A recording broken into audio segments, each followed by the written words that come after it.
there's something else that emerged too as you bring that up. I think about that productivity became such a term that people throw around. And productivity has to me always been so interesting. It's like, how exactly are you measuring that? I have a book next to me called Software Estimation because I'm that sort of weirdo. But it has in there like different ways that they attempted to estimate and measure um, software output. And people tried lines of code, which was obviously a disaster, and they tried function That's points and all these Elon different Musk's things, right? favorite, isn't What? it? Like Elon Musk's favorite metric is how many lines of code you've written, Oh, which real? is Is it really? Oh my yeah, goodness, no, which is a not a good, hilarious not a good not metric. correlated. Not a good metric. But they, there's all these different attempts that have been made, and I think when a lot of people got really excited. I'm also a fan of remote work. This is my office. I really like it for all the advantages, and simultaneously, to your point, there are significant trade-offs, and one of them is we got this real intense focus on productivity. And to your point around being teammates, we didn't realize we were losing on the collaborative aspect. And games especially are so dependent on that collaborative aspect. Like sort of joke or say, for a game to be successful, a sufficient number of disciplines all kind of have to hit a home run at the same time, and you don't know exactly which ones, and you don't know exactly how much of a home run, but like you can't just have everybody do sufficiently productive work. It has to come together into something. And if you can't talk with each other, if you're not equipped to do that, trained to do that, like, and I again, things we took for granted growing up in offices was I'm just talking with people all the time. I'm having hallway conversations, running into someone at on the way to the bathroom or whatever, like between meetings, whatever it might be. I was a producer. I was in a lot of meetings. But like you get that and now just gone. hmm I'm just sitting here being productive. And I'm like, are you being productive and effective, or are you just being productive? What else do you see in state of game engineering right now?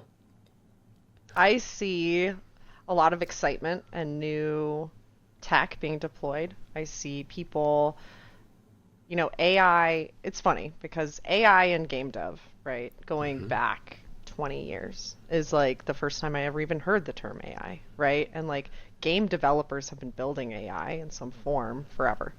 Um, and now there was a time where generative AI and AI in video games was kind of like a what do you guys want? Keep your buzzwords out of our game. And I Right, think right. like game engineers are so funny to me and game producers because their like, excuse my language, bullshit meters are turned up to 10. Like they don't want to hear it. They don't want to hear your buzzwords. They don't want to be sold your whatever, because they've heard it all before, right? Hmm. Everyone knows that they have their job to get Well, done. Web3 was going to change the world, right? Of So, course, right? Like we're in the metaverse. So anyway, so they're very good at like picking that out and being like, mm. So AI was like that for a little while. They were like, we've had AI. Welcome to the party. Like we don't need you guys coming in here and explaining AI to us. But now I see people actually understanding what specifically LLMs can do for games and world immersion and world building. And I think that's so exciting. And I get mm, excited about it from the perspective of this is a new technical problem that's going to be a pain in the A to solve because all sorts of reasons, right? People don't really know this. Game servers don't have GPUs. Why would they? They don't need to render video. So you can't just run an LLM on a game server. Like things like that you don't think about that you're like, mm, okay, then how would we do inference? How would we build an LLM into our game to make NPCs more dynamic, to make the world more dynamic, to make it adjust in difficulty levels? All the things that game devs have always wanted to do, right? Because we're hmm. always in the search of more immersive and dynamic worlds. Now it seems like that is within reach, but it's still really hard, which is like Mm. the perfect place for a problem to be for game devs because they love the hard and they love when they can see something, but it's just a little bit technically impossible. So it sounds like I actually I've had a lot of different talks with different people about AI, and some people are again in that total like, nope, this is nonsense. I don't trust it. The I don't want to mess with it. buzzword. Yeah. And others are like, the potential here is unreal. I think there are some things that are. It's an obvious game changer in a space. Like a simple example is localization. There's just, hmm I'm sorry, like localization is a completely new field now. Yeah. because AI can just do that at a fraction of the cost. Where do you sit on that? Where like it sounds like you're seeing some of that potential, you're seeing some of that possibility, and also going like that is a very difficult thing that requires some rethinking of how we as engineers sort of frame the world, is what I just heard. But like, what do you know, if you were to project forward or just call out like, here's where I think the myths are, here's what I think the truths are, like what's going on from your perspective? Again, this is your area of expertise, so.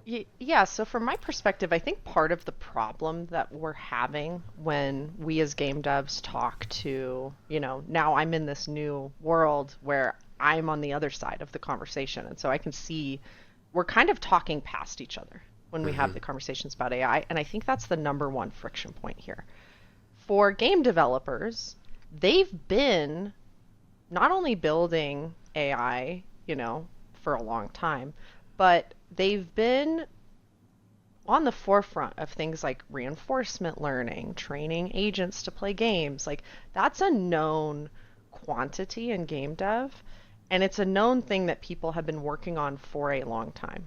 Mm-hmm. So I think that when people like me come in from a marketing perspective and talk about AI, and they're lumping reinforcement learning to train bots and agents like smarter NPCs and dynamic worlds and all the other things that kind of get lumped into this, you have an inherent conflict because you're not really talking about the same thing at the same time.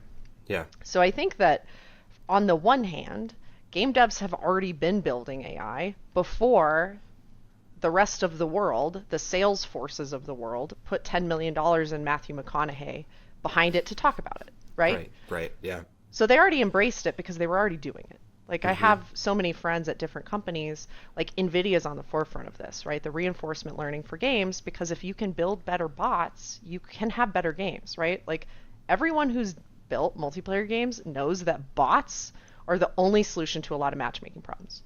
Mm-hmm. Like Mm-hmm. it's great for first time users. It's great for matchmaking in areas where there aren't many people, like your friend, did you say was in Trinidad? Yeah. Like, Yep.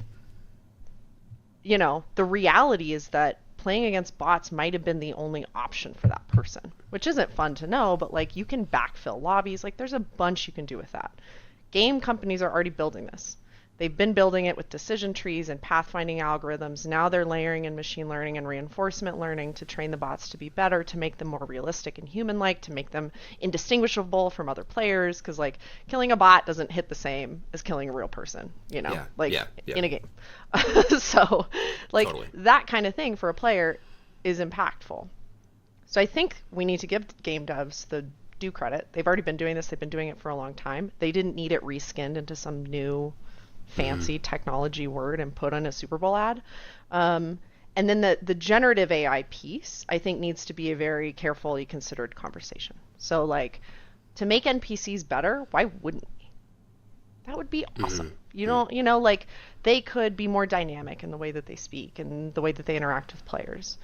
But then there's a technical question: how do you do that? Where do you do the Yeah. inference, right? Yeah. You can't just ship a proprietary LLM and put it on someone's PS5. Like, you don't want to put your model weights on someone's computer. That's basically giving them your code for your. Like, Mm-hmm. that's why OpenAI doesn't let you download their model. Like, why would they Mm-hmm. do that? That's their money maker, are those model weights. So you can't just put it on someone's computer. So you have to do the inference somewhere else. How? Where? Why? When? That's a crazy interesting question. Make it fast, make it snappy so it's in the moment. Like those kinds of things are going to be hard to solve. And then you have the Gen AI for the game support stuff. That needs to be a more delicate conversation, right? Because the last thing we want is to put everyone who works in localization out of business. We don't want to Right. have to lay off more people. We all work in game dev and we all see this, and it's alarming to us, the number of people who are getting laid off anyway. Yeah. I don't want to be a proponent of furthering that. I want to change the way that people work, though, right? Like, how can we support the localization teams with LLMs so that they're spot checking, or they're adding colloquial language that like the LLMs kind of don't grasp, or Mm-hmm. they don't understand sarcasm or tone or whatever. Those kinds of things I think help change the way that we work, but don't replace workers. So I guess the overarching theme of what I just said is I think we have three simultaneous conversations going on about AI, and we're all kind of missing each other in what we're discussing. And so there's an inherent friction there. Just to try to summarize this, and please correct me if I'm wrong. Okay, so one is you bring AI to game devs, and to your point, I actually was the producer on a team called Team AI in I think 2012. So Yeah. so like It's a known thing we've in been the doing industry, this for right? a minute. It is not new. Yeah, so game devs have been doing this for a minute. Uh, One, you miss the game devs who are going, hey, this isn't new to us. We've been messing with this for a long time. Then second, you have the space of how would Gen AI come in and support gameplay opportunity, like basically improvements or different even player experiences that might attract different types of folks.